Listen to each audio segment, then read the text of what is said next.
HTML video सीखने की series में आज हम पढ़ेंगे कि एक इमेज टैग क्या होता है और इमेज टैग को हम किस तरह HTML में यूज़ कर सकते हैं।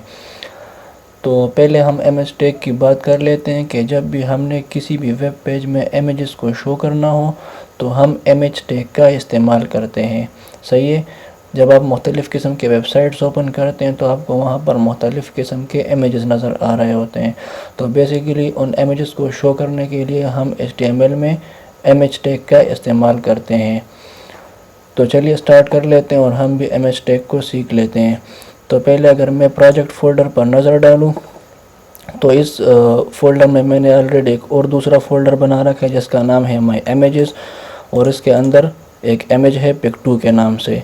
और इसी तरह इस फ़ोल्डर के अंदर डायरेक्ट मैंने एक और इमेज रखा है जिसका नाम है pic1। सही है। तो पहले मैं इसी फ़ोल्डर के अंदर डायरेक्टली एक फ़ाइल क्रिएट कर लेता हूँ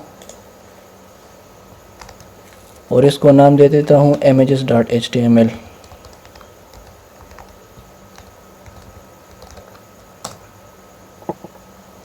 और एक बेसिक स्ट्रक्चर क्रिएट कर लेता हूँ और डॉक्यूमेंट की जगह इमेज लिख देता हूँ।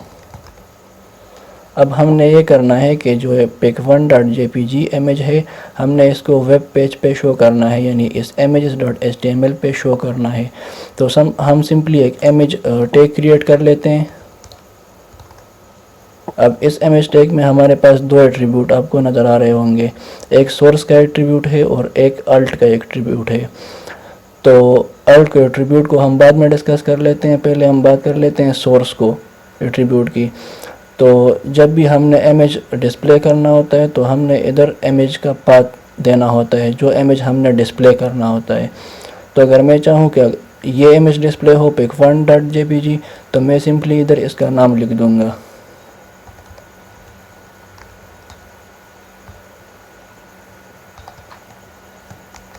सही है। और अगर इसको फाइल को मैं खोलूँ तो वो इमेज डिस्प्ले हो जाएगी। तो सिंपली इधर चला जाता हूँ और इस पर राइट क्लिक करके उसको ओपन कर लेता हूँ। तो ये इमेज डिस्प्ले हो रही है, इमेज हमें नज़र आ रही है। सही है।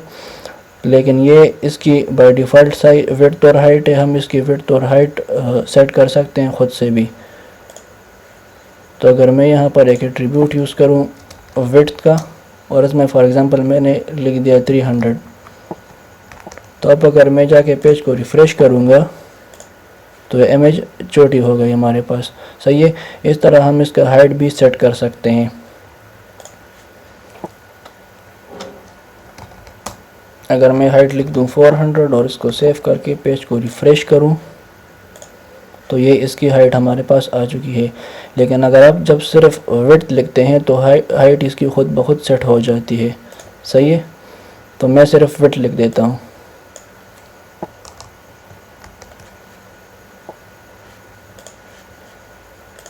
तो इसकी जो बाय डिफ़ॉल्ट विड्थ के साथ हाइट भी सेट हो गई है। सही है। अब मैंने ये करना है कि माई इमेजेस के अंदर जो पिक है मैंने इसको शो करना है। तो इसको हम किस तरह शो करेंगे, इसको सिंपली यहाँ से कॉपी करके नीचे पेस्ट कर देंगे।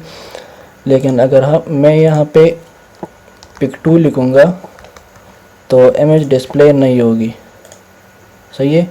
क्योंकि मैंने पाथ पूरा सेट नहीं किया, क्योंकि वो जो मैं इमेज डिस्प्ले करना चाहता हूँ वो इस फोल्डर के अंदर है। तो मैंने इस फोल्डर का नाम लिखना होगा यहाँ।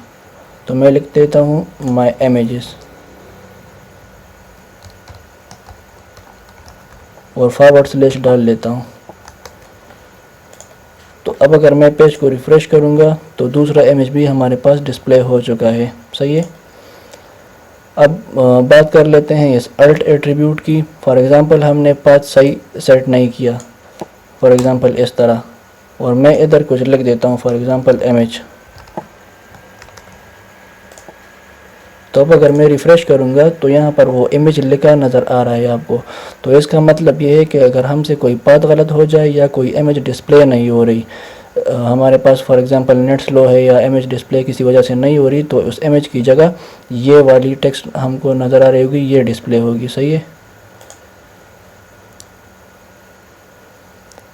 अब इसके बाद मैं ये चाहता हूँ कि मैं इधर एक फ़ाइल क्रिएट कर लूँ और इस फोल्डर से मैं इस पिक को एक्सेस करूँ, इसको शो करूँ। तो वो हम किस तरह करेंगे, मैं इस माई इमेजेस पर राइट क्लिक कर लेता हूँ और न्यू फाइल क्रिएट कर लेता हूँ माई इमेजेस के नाम से।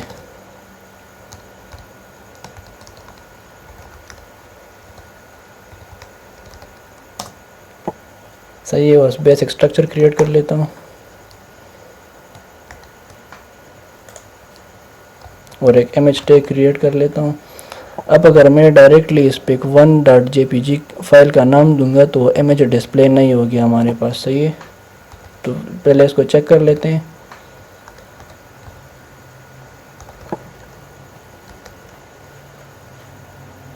और अब अगर मैं यहाँ पे आके माई इमेजेस में इस फाइल को ओपन कर लेता हूँ तो कुछ डिस्प्ले नहीं हो रहा क्योंकि हमने पाथ सही नहीं दिया।